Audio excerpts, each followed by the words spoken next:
Families in Lincoln are scrambling after more daycares are deciding to close. And a nonprofit says the child care crisis is hurting our community. Channel 8's Veronica Barreto is at Dimensions Education Programs, one of the centers that is closing. She talked to a family that is struggling to find a new place for their kids.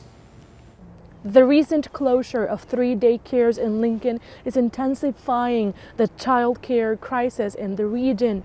A Lincoln mother is desperate after her children's daycare center announced its closing.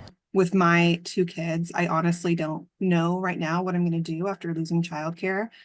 For my infant, even centers that are not high quality, their wait list is like a year long. So while my preschooler is on a couple different wait lists, I honestly don't know what to do with my infant right now. Kristen, millions of children go to Dimensions education programs at least until they close in May.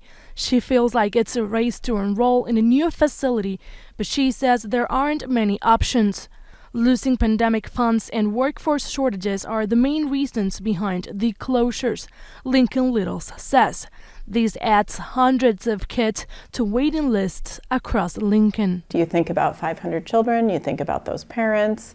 You know, I talked to a mother this morning who is really scrambling. I mean, she works full-time, her husband works full-time. Lincoln Littles says the child care crisis has a ripple effect in our communities. The early childhood workforce is the workforce behind the larger workforce. So without child care workforce, people are not able to go to work. Millions says she's at the point where her family is going to have to make a tough decision. We have had conversations about like looking at our finances and determining if one of us needs to leave the workforce. Again, none of our family is here. And so when this happened, it did kind of prompt us like, okay, do we need to move out of state to be with our family so we have additional options for caring for our children? Lincoln Littles and Million both agree we need policymakers to step up and help resolve the child care crisis. Reporting in Lincoln, Veronica Barreto, Channel 8 News.